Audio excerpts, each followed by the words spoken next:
Hey, what's going on guys, it's Tom here, back today with another video. Continuing this little mini series where I'm going through all the attachments that are going to be in Black Ops 2. I think attachments are going to play a huge part in this year's game, because some attachments are actually replacing perks from previous games. So attachments are going to be big. I'm personally probably going to be running 3 attachments on my primary weapon. I'm going to be giving you guys a few classes to run with before the game comes out, classes that I think and know will do really well. So today I'm going to be going through another few attachments. Part 1 of this mini series was actually posted on the day that all the zombies info came out, so a lot of you guys might have missed that, so head over to my channel and look for that one. But yeah, today going to be going through a few more attachments. So the first one is going to be the hybrid optic. You've got the stats there of how it actually affects the gun. It's going to give you increased range and increased accuracy. And the hybrid optic is basically the HAMR scope from Modern Warfare 3. It's going to have the same properties where you can actually switch between the ACOG and the red dot sight. And it's actually a little bit different in this year's game, because in Modern Warfare 3 you had to not be aimed down sight to switch between the two, whereas in this year's game you're actually going to be able to switch between the two while you're actually aimed down sight. So that's a nice little addition to the game.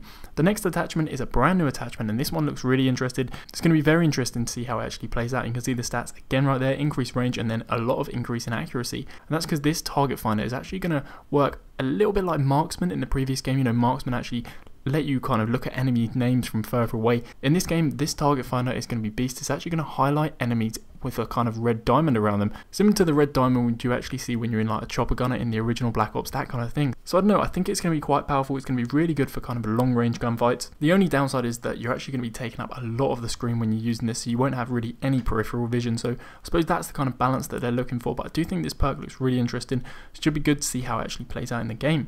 Next one is the foregrip. We've actually seen the kind of grip before. In this year's game, it's going to do pretty much the same thing. It's going to give you a little bit less recoil on the guns, but in this year's game, it's actually going to be available for assault rifles as well. Whereas before, I think in Black Ops, it was only available on SMG. So hopefully you can kind of eliminate a bit of recoil on the assault rifles. The next attachment we have right here is the suppressor. The suppressor is coming back. It's called the suppressor, not the silencer, in this year's game. It's going to mean that you actually stay off the radar when firing, and this can be a really, really powerful attachment. It's probably going to be quite highly used now that Ghost isn't as powerful in this year's game. However, you do actually sacrifice a bit of damage and a bit of range from actually using the suppressor attachment.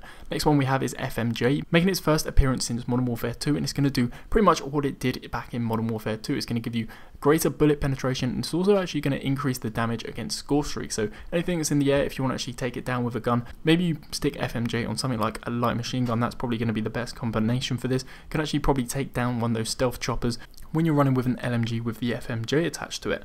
Next one we have is a ballistics CPU, and this is only actually going to be available for sniper rifles.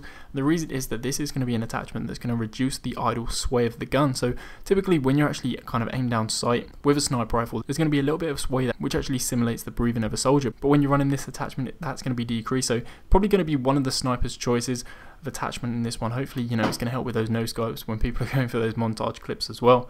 Finally, we have rapid fire, and the kind of picture of rapid fire is actually different to how we've seen in all the previous year's games. But that is how it's looking at the moment.